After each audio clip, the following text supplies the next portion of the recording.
Salam profit, selamat datang di channel YouTube Sadar Saham, channel yang membahas tentang investasi saham dan analisa saham.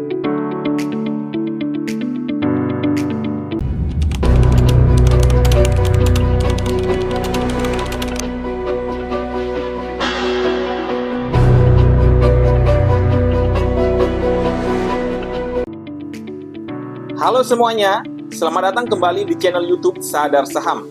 Hari ini kita membahas salah satu saham yang paling populer di kalangan investor retail dan institusi, BBRI alias Bank Rakyat Indonesia. Saham ini bukan hanya menarik karena bisnisnya yang besar, tetapi juga karena salah satu investor legendaris Indonesia, Loh Keng Hong, mengoleksinya dalam jumlah besar. Tapi kali ini ada kabar yang sedikit bikin kening berkerut. Di kuartal 3 tahun 2025, laba BBRI tercatat turun secara tahunan. Pertanyaannya, dengan laba yang melambat dan beban yang naik, apakah BBRI masih layak dikoleksi? Yuk kita bahas lengkap dengan data dan sudut pandang investasi jangka panjang.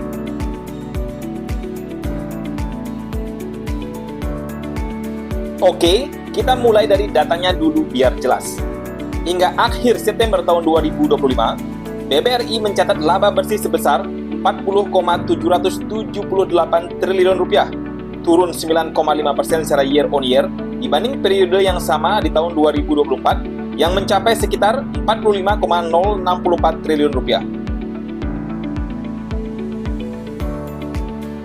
Padahal, secara top line, bisnis masih tumbuh. Penyaluran kredit naik sekitar 6,26% menjadi 1.379,688 triliun rupiah di kuartal 3 2025 dari 1.298,318 triliun rupiah di kuartal 4 tahun 2024. Sedangkan dana pihak ketiga DPK juga tumbuh 8% menjadi 1.474,78 triliun rupiah di kuartal 3 tahun 2025 dari 1.365,45 triliun rupiah di kuartal 4 tahun 2024. Dari sisi pendapatan bunga bersih, net interest income, tercatat naik sekitar 3% secara year on year dari 150,637 triliun rupiah di kuartal 3 tahun 2024 menjadi 155,160 triliun rupiah di kuartal 3 tahun 2025. Dan beban bunganya juga naik sebesar 3,2% dari 42,775 triliun rupiah di kuartal 3 tahun 2024 menjadi 44,169 triliun rupiah di kuartal 3 tahun 2025, yang menandakan bisnis inti BBRI yakni lending masih berjalan dengan baik.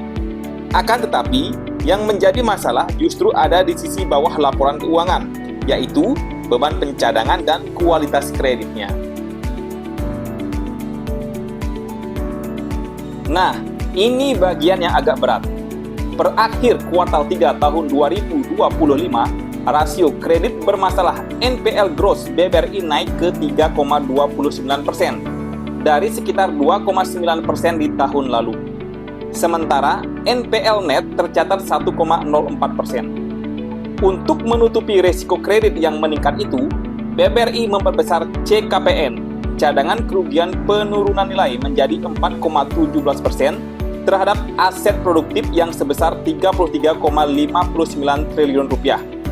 Artinya, BRI menambah bantalan dana cadangan agar siap menghadapi potensi gagal bayar di segmen mikro dan UMKM, segmen yang menjadi tulang punggung bank ini. Dampaknya jelas, beban pencadangan melonjak sehingga laba bersih tergerus.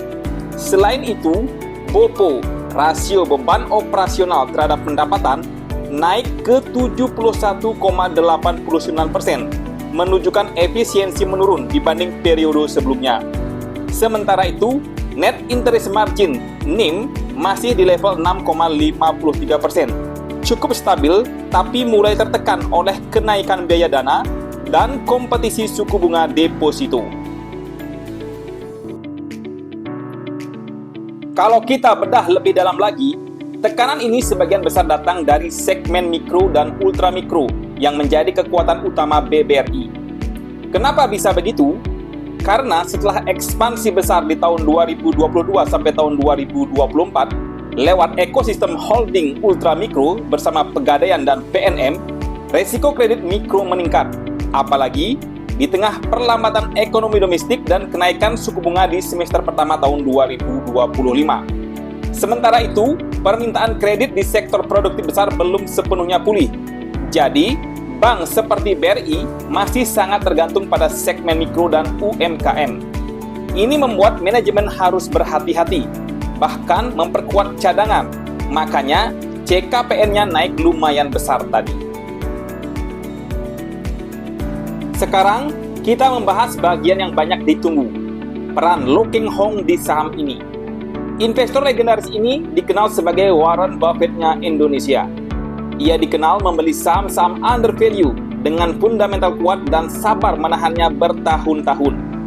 Sesuai yang dilaporkan pada Maret tahun 2025, Lo Keng Hong memiliki kurang lebih 64.636.000 lembar saham BBRI dan sempat menyebut BBRI sebagai wonderful company karena kinerja dan dividennya yang konsisten. Menurutnya, perusahaan seperti BRI itu ibarat mesin uang yang setiap tahun mencetak laba triliunan rupiah, bahkan dalam kondisi ekonomi yang fluktuatif. Namun, apakah beliau masih memegang sahamnya sekarang atau sudah mengurangi? Itu tidak diumumkan ke publik secara detail. Yang jelas, prinsip value investingnya tetap relevan. Beli saat bagus, tetapi sedang tidak populer. Nah, sekarang dari sisi valuasinya. Per video ini dibuat, dalam 1 bulan terakhir, saham BBRI diperdagangkan di kisaran Rp3.500 sampai Rp4.040 per lembar sahamnya, dengan PER, price earning ratio-nya secara tahunan sebesar 10,87 kali, dan PBV, price book value-nya sebesar 1,78. Dividen yield BBRI yang terakhir diberikan sebesar 8,79% bila dibandingkan dengan harganya sekarang. Jadi, untuk investor jangka panjang, ini masih cukup menarik jika fokusnya ke dividen dan stabilitas. Namun, buat trader jangka pendek, tren laba turun dan NPL naik bisa menjadi sinyal untuk berhati-hati dulu.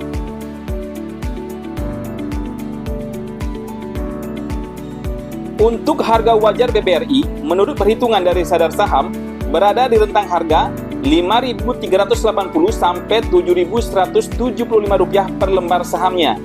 Ini diperoleh dari mengalihkan EPS, earning per share BBRI secara anualis, atau yang disetahunkan yang sebesar Rp358,75 dengan rata-rata PER, price earning ratio BBRI dalam 5 tahun terakhir, di kisaran 15-20 kali.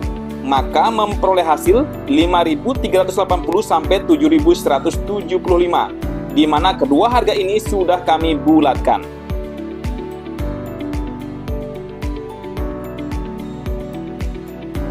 Dengan melihat harga saham BBRI saat ini, per video ini dibuat di harga Rp3.900 per lembar sahamnya, bisa Sadar Saham simpulkan harga saham BBRI saat ini masih berada di bawah harga wajarnya atau under value. Sekarang, ini pertanyaan utamanya. Apakah BBRI masih layak dikoleksi?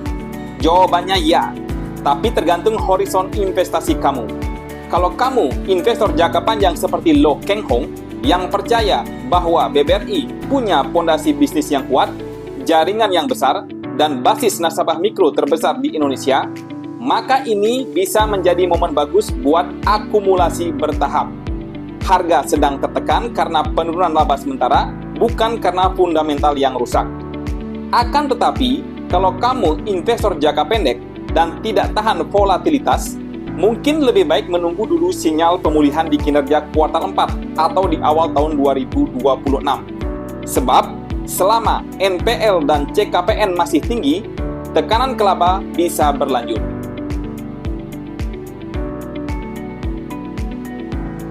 Jadi, kesimpulan yang bisa diambil, laba BBRI memang turun 9,5% secara year on year.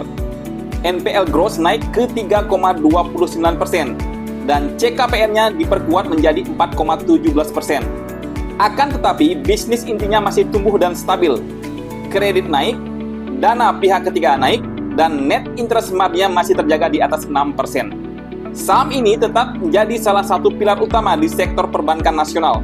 Dan bagi investor value jangka panjang, BBRI masih tergolong layak dikoleksi dengan strategi buy on weakness.